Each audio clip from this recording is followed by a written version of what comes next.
Hi everyone, it's Hazel here again from South Africa and feeling a little bit patriotic today because I've just done my lovely camping journal where we spent so much time in the South African Bushveld. So yes, here I am and here's my journal. This one I made from an altered book. It was one of these little composition books, an A5 from school for schoolwork. The ones with the black cover and the red strip at the back here. I think I prefer making my own signatures and covers, like I did for the July Junk Journal Challenge. The cover here is my usual brown packaging paper. This other piece here, oh please excuse my cat, he's stone deaf. If he can't see me, he thinks I've abandoned him, and he will yodel until he sees me. He has seen me, so now he's going to go to sleep. Sorry guys. Where were we? Yes, a piece of canvas from the whole lot of little bags and covers and everything else that my son-in-law Anton's been making for the camping trip and for the special trailer. But I asked him for a piece and he gave it to me with pleasure, which is lovely because it's part of the history of the journal, isn't it? Seeing as how it's a camping one. Then we've got a layer of fringed coffee dyed calico, unbleached calico. Then a piece of a photograph I took and then converted into a background, which I'll show you shortly inside. And then finally the picture of this beautiful antelope. It's a female kudu. They are the most exquisite creatures. Quite honestly, my absolute favorite antelope. So there we go. This is a piece of fabric that I've attached. I chose it because it was red, and I rather like the little kind of brickwork pattern on the fabric. Okay, so we open it up, and here's that piece of background that I said was a photograph that I turned into a background. It's actually a photograph of some lichen on a rock. And I fiddled with it and played with it and turned it into what I think is rather a stunning background. Anyway, no more digression. The name of the camp that we went to was Kailiu Bush Camp. And it's in a conservancy area, I think you would call it. This is a map of the area. It's called Dino King Game Reserve. And it's on the outskirts of our province of Gauteng in South Africa. This consists of several smaller game farms that have now joined together with Dino King, which I think was the biggest. And they've dropped their fences, the separating fences in between them. So now you've got this massive area where the animals roam freely, and there's all kinds of accommodation from the various little game farms that exist there. So that's that story. This is just a souvenir. It's the logo of the website of the bush camp, plus the directions of the website, just as a little souvenir. Now we flip over, and this is a map, a sort of satellite map of the area. You can see how much bushveld there is. If you want to know what bushveld is, have a look at my description of the video. That will explain it to you. But this is divided into 3 sections, this camp. It's got fenced, which is this area here. unfenced, which is all this, and then an area down here which I'm not sure about, which says self-sufficient. That I'm not too sure of. The fenced means the game is on the outside. It's just the people on the inside, which to me makes sense. The unfenced area, you do stand a chance of strange creatures arriving at your camp at night. We were in campsite number 3, which is there. And the nice thing about these campsites is this fenced area, they have individual ablution blocks, which is fabulous. So each family or each group in a campsite has their own toilet, shower, and so on. And then on the little veranda outside the ablution block, there's a kitchen sink with a draining board on it as well. So it's rather lovely. Solar lighting, and the water is heated with a gas heater. So it's all very convenient and really lovely. You can see what I've done with my altered book is I've just made all the pages with the brown paper. Okay, now this is Friday, 15th of August, and this is in our back garden. This is our amazing trailer that Claire and Anton have purchased recently, and it's all packed up and just about ready to go. Anton is just making sure that the last few things are tied down. On the top of this is a bed, so not 100% sure how it works. I think it's something like a lever is pulled or something to that effect, and this area here flips up and becomes a tent, and inside the tent right here is a huge double bed mattress. I'd say it's more than a king size mattress, with all the bedding and everything packed up inside there. So the bed is ready made, folks. You flip up the tent and you can go straight to bed. Then there's another section where it folds down. Okay, this is showing us at the camp. This is the top section where the roof has been flipped up. There's the mattress underneath with the bedding on top. Then down here, oh, this little piece of metal here is the top of this ladder. So you get into this tent up this ladder. Down here is my sleeping area. There's my bunk bed. Very, very comfortable bunk bed.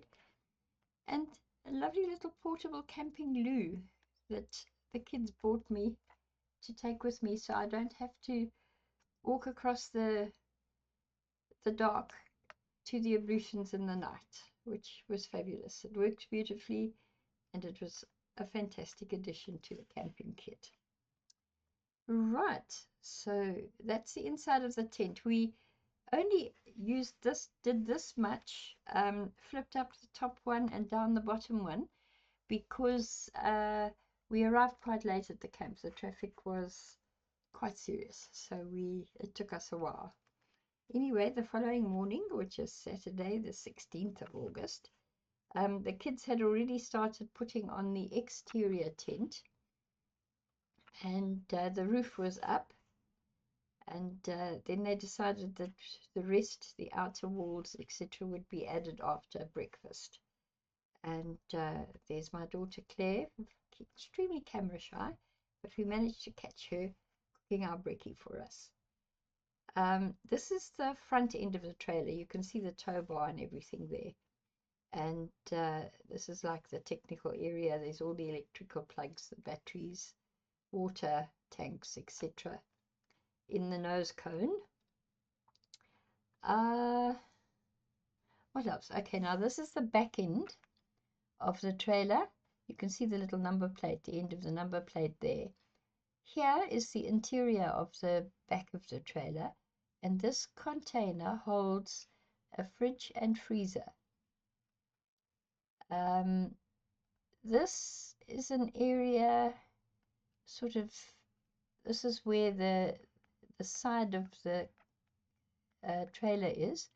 So here, there's a counter that flips down like a kitchen counter. And inside is all the shelving and storage area for the kitchen. This is just a little extra casual table out there for, I think, the kettle and so on. Okay, and then this is one of the outer walls that has gone up already of the trailer.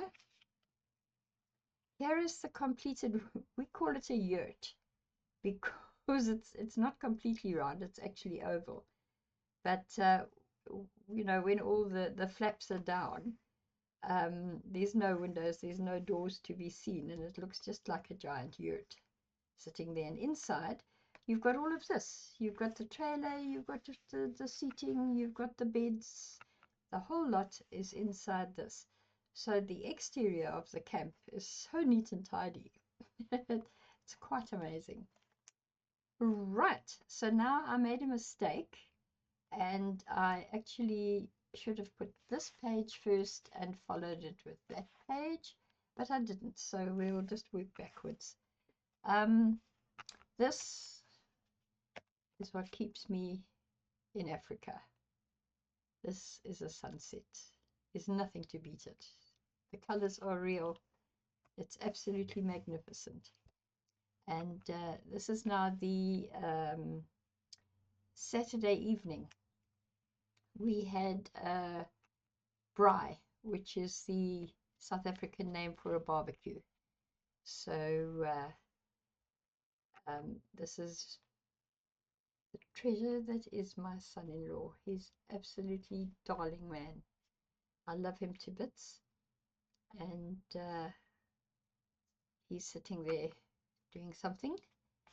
And here I am, just sitting and taking it easy and getting waited on hand and foot. It's fantastic.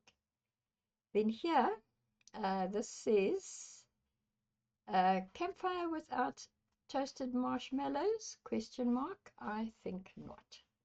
There are our marshmallows busy toasting after dinner. We had an awful lot of jackals performing for us that evening.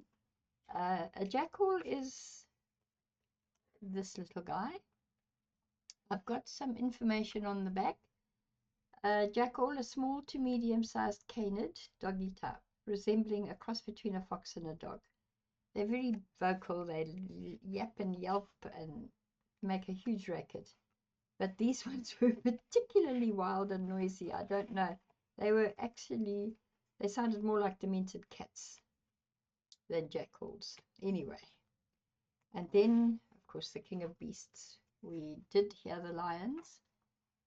We didn't see jackals or lions on our game tour the following day, but the lions were very vocal in the night. They make this look, obviously they're raw, but that's more of a challenge and a sort of territory marking noise. But they communicate with these deep rumbling grunts, which seem to travel for kilometers. You will hear them and think they're just outside your tent when they're actually kilometers away. It's a sort of I can't do it properly because my voice doesn't go deep enough, but it's a kind of a ooh, ooh, like that, and but much, much deeper. Anyway, so that's the lion. And then this says activities. Okay, we went on a shopping trip in the morning, and this says after our shopping trip in the morning, we decided to have a short afternoon nap before going on a game drive. The short nap became a long one, so we decided an early Sunday morning game drive before packing up to go home was the answer. This was a very good decision because we saw some lovely species of wildlife. So I made this little pocket just for fun, so that I had a pocket in my journal. There's the story of that. Now we go back to the afternoon or the daytime. This I'll have to turn around just so that I say everything I'm supposed to. During the day we went to a rural shopping center. It's called the Safari Mall, guys. It's just too lovely. It's a real little rural shopping center. But anyway, it was gorgeous. It has a petrol station, a restaurant, a tourism center, and a curio supermarket kind of place. The restaurant served the best milkshakes ever, and the curio supermarket had lovely touristy clothing and shoes and some nice beaded leather jewelry. In the afternoon, when everybody was having a little nap, I couldn't sleep because I was just too excited to be there.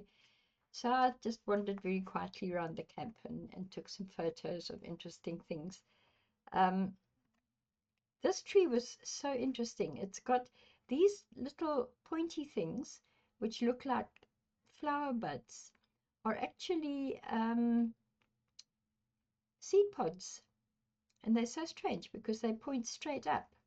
It's most unusual. I don't know what this little shrub or tree is. I'm still trying to identify it, but I found that very interesting. And then here, I couldn't resist this cheeky euphorbia cactus plant. If you look here, that's where it is, right there in the background. But naughty me, I thought, well, if that's not somebody getting the middle finger from the botanicals in the area, I don't know what is. So people, I hope I haven't offended you with my little naughty photograph. And then I always find joy in small things. You know, I'm always attracted to what's at my feet, these tiny little things that other people don't notice. And this was the most pretty little flower. It's this is the actual size. So if you look at my hand, you can see just how tiny it is. But these little flowers look like proteas. They were so pretty, really pretty. This is a fern that looks like a maidenhair fern. I can't remember too much about it because it's so many years since I was familiarizing myself with it. But it looks like a maidenhair fern, except it's a grayish green, more like a sage color. And the leaves are quite sort of hard and leathery. I know it's drought resistant, and it grows actually in the open, you know, just in the long grass. But it's an interesting little thing, so I added that as well. Then these are the birds that we saw, and it took us a while to identify it. You know, these are birds that spent a lot of time around the campsite. It turns out they used to be called long-tailed shrike, and now their name is magpie shrike. But they're quite lovely, and they sort of flew around in a little flock, which was interesting to see. This is obviously the male. Okay, and then the next day, Sunday morning, was our game drive, and I'm so glad we did it. It was absolutely fabulous. What we've got here is we've got impala. Here's a nice big male, and a couple of others eating there. They're about the size of a springbuck, if you know the size of a springbuck. I'm not too sure what they would compare to with animals from another part of the world, but they're very pretty little things, and you see an awful lot of them always. Quite prolific. Then here, these are my favorites. We came across a herd of kudu does. What happens is the male kudu, here's a little sketch of their horns because their horns are gorgeous. The male kudu was well hidden as he kept an eye on his females, on his female herd and their young. Sorry, I'm trying to read upside down and not doing very well. So we had this little herd.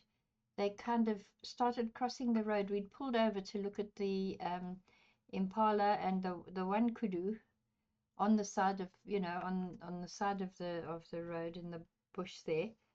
And next minute, a whole lot of them started walking across the road. and slowly crossing the road. And we couldn't see the male, but I know he was there because he always stands watch over his females. Pretty much like, I think it's the deer in other parts of the world. They have the same situation where the stag keeps an eye. But the interesting thing is that you can see the shadows on it here, on this kudu. These are little birds. There's 1, 2, 3 little brown birds with bright red beaks sitting on this animal's back. And they're known as oxpeckers because they were always seen riding on the backs of oxen in the ox wagons in the good old days. And they eat ticks. So at one stage they were almost disappearing, if I remember correctly, because of the cattle dipping. And now something's been done to prevent that happening, and the birds are making a comeback. Obviously not in cattle areas, but in the Bushveld and so on. They are making a comeback, and they ride on everything. You'll see them sitting on elephants, rhinos, hippos even, in the water, and all the antelope. So that's a very interesting little fact. And this is the photograph that's on the front of the journal as well, because I just think it is so beautiful. You look at the size of these ears.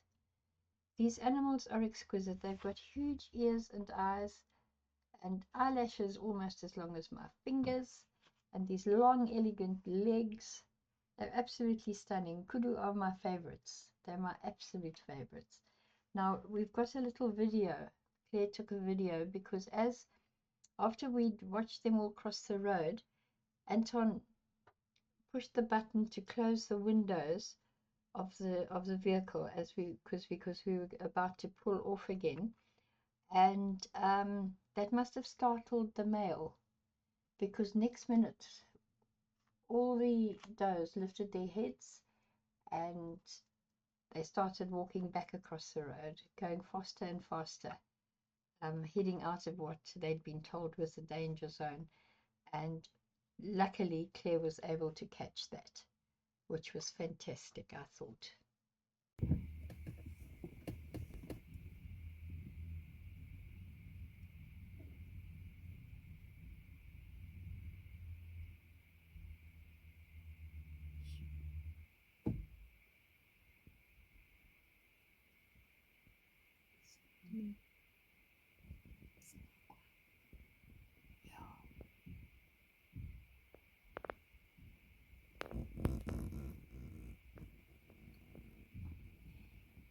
Well, I hope you enjoyed that little video of Claire's. Wasn't it gorgeous? I love the way they jump.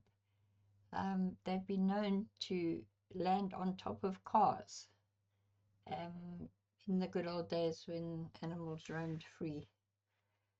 Right, so now we move on.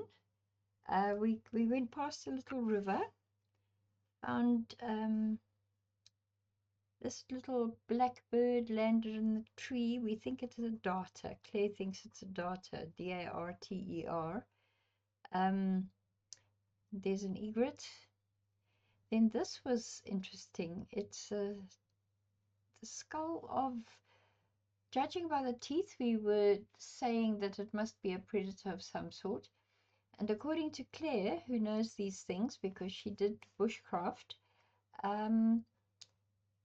this is not a canine type muzzle, so we're assuming one of the big cats could be what it is. And then this was lovely. Okay, I blew it up so big so that we could see it properly that we couldn't see it properly. So I have had to alter this photograph to show the cormorant. He was sitting with his wings outspread on a pole in the middle of a dam, drying his wings as cormorants do. We do have them in this country, believe it or not. Right, and then down here is little kingfisher. beautiful sort of turquoise blue with the orange breast that was just sitting on a twig on the side of the dam watching the cormorant. And we carried on and we found this guy.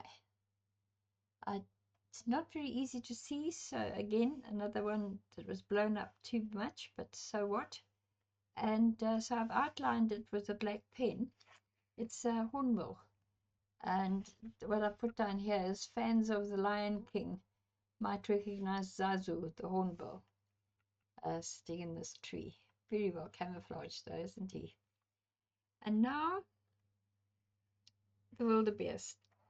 We went onto a tar road and standing very close to the road in front of some trees was a herd of wildebeest. We actually ended up by seeing 2 herds of wildebeest, and that was a lovely sight to see. They're also beautiful and they're in lovely condition, as are all the animals, well fed, so they're obviously doing all right where we are. Then this is a little flip out. I couldn't resist it because I wanted to stay more, and the photos were a bit big.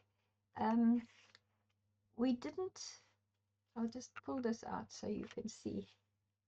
That's what I did. A sort of, oh, what do they call it? A concertina flip out.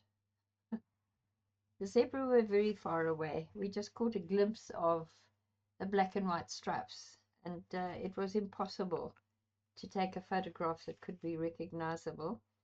And the same with warthogs. They were running too fast for us to take a picture. So what I did there was I downloaded this and this photograph and that, just to show that those were animals we saw, but we didn't photograph them. And there we are. Some more of that lovely lichen backing paper. So that's it, folks. That's my little camping journal done. I hope you enjoyed it. As I said, it's not really what I would like to use again. I think I will stick with my own signatures and covers. But I do hope you enjoyed it. If you haven't subscribed already, please subscribe. I would love to hear from you. Like if you liked it. Subscribe if you haven't subscribed already. And of course, the comments are always appreciated, because without the comments we don't really know if I'm doing what I should be doing, or if I should be rather doing something else. And a shout out to my new subscribers. I know I've got some more, and it's lovely to have you on board. And then I'd like to just add, if there's anybody who's South African who would like to do junk journaling or mixed media art on a shoestring or anything like that, please comment or subscribe to me. It would be lovely to have you on board. Okay, guys, that leaves me just to say, stay safe, stay well, and bye.